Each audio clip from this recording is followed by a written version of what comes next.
begin by thanking God for the opportunity to be in this place at this time for our common purpose. To be with Reverend Jackson, to be here honoring Martin Luther King, and to be here representing Bernie Sanders is for me a story of my life, of my lifetime, of my growing up, and of, with the exception of my family, what has been dear to me and shaped my life. I first met Reverend Jackson over 40 years ago. He was a courageous leader who, when I was supporting Palestinian human rights, there were not a whole lot of people who would be with us then. But Reverend Jackson went to Beirut, broke the no-talk policy with the Palestinians, and came back and led the fight for equal justice for Israelis and Palestinians. I was proud to be by his side during that time. He was a hero.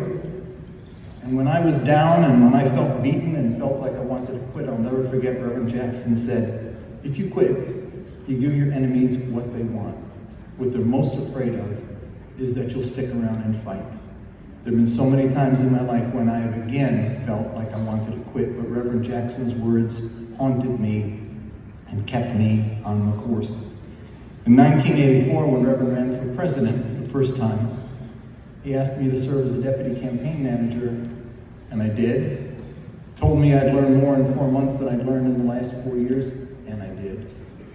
And when I was able to walk to the podium of the Democratic Convention and introduce him for president in one of the nominating speeches, I said to myself then, I'm the son of an illegal immigrant. I'm going to nominate for president the great-grandson of a slave. What kind of country are we in? A great country that makes that possible. We have our flaws, to be sure. We have our history of being not so great, to be sure. But we also have the possibility to do great things. And Reverend Jackson showed me the way to make that happen. He, as I studied under him, he studied under Martin Luther King.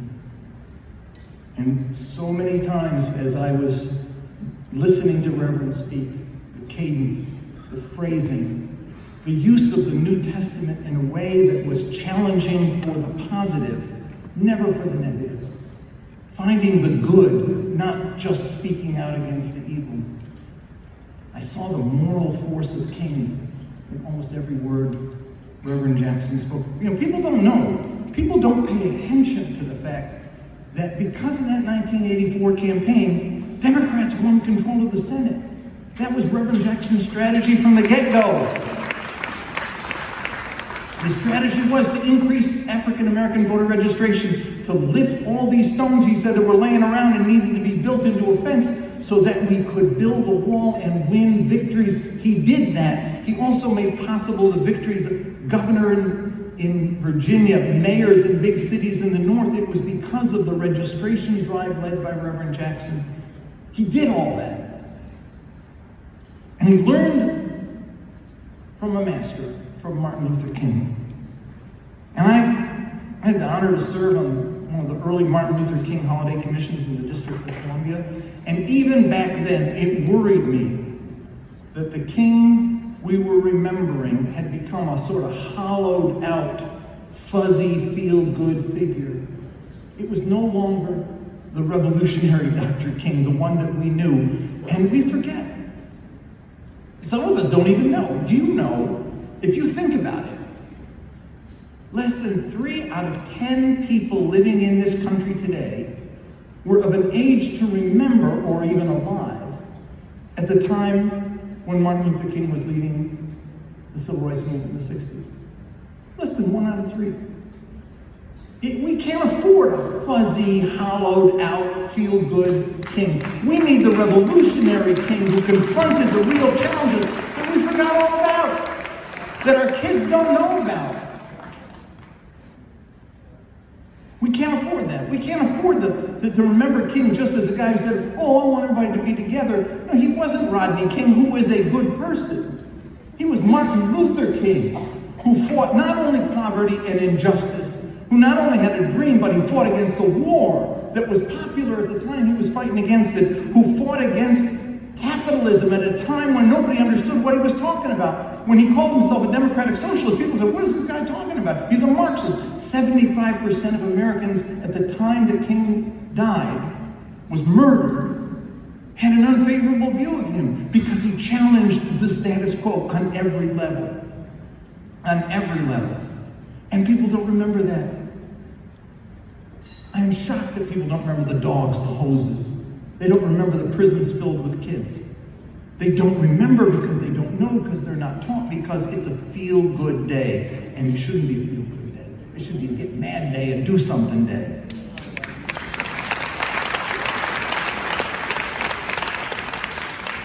Everybody had a favorite King quote they mentioned today, and I've got some too, and here's one. We recognize we can't solve our problem now until there's a radical redistribution of economic and political power. This means a revolution of values. We must now see that the evils of racism, economic exploitation, and militarism are all tied together. You can't really get rid of one without getting rid of the others. That was not a popular man. It was not a popular thing to say. It was the right thing to say. It was the important lesson to teach America, but America wasn't ready for it. And so they rejected Dr. King then, and they would reject him now. But we have to hold that up. America needs fundamental change, which brings me to why I support Bernie Sanders. I remember when Bernie Sanders first endorsed Jesse Jackson in his early presidential race, and I was like, who's this guy? What's that all about? But he was right. If you listen to Bernie Sanders' speech then, when he endorsed Jesse Jackson, and you listen to Bernie Sanders' speech today, it's the same Bernie Sanders. You don't have to be afraid with Bernie Sanders what you're going to get. You know what you're going to get. This is not a guy who said something one year and another year and another year and then changed. He has been a consistent fighter for economic justice, for racial justice, for gender justice, and now, more recently, for environmental justice and economic equality. He doesn't believe in proposing these things because they're sort of nice things to do, but they're fundamentally important to define who we are. I do not believe that health care ought to be a privilege for the rich. I don't believe, I don't want to see people go to hospitals and not be able to afford it and therefore be turned away. It is a human right to be healthy. It is a human right to be educated. It is a human right to be a productive member of society. And things that stand in the way of that happening are fundamentally wrong and must be challenged. And Bernie Sanders calls for that. He calls not only for a presidential campaign, but for a social movement that will create change from the bottom up. It's not just trading a face, one guy for another guy. It's creating a social movement that changes politics in America. It builds on what King did, it builds on what Reverend Jackson did, and it will take us to the future. You know, one of the reasons I support Bernie is the reason I supported Barack Obama. I went to 11 states for Barack Obama the first time he ran. And there was an event I went to where a guy didn't come up to me and say, I'm here because my kids brought me. He was the president who kids, he passed the smell test. They knew this guy was good. And when I look at the polling numbers and I see that Bernie is leading 2-1 with millennials, with African American millennials, with white millennials, with Latino millennials, kids get it. They get his authenticity, they get his principles, they get the fact that they know what he's about, and so I'm proud to be here today for him, proud to be here today to honor Martin Luther King, and proud to be here today with my friend and mentor, Jesse Jackson, and I thank you for listening to me.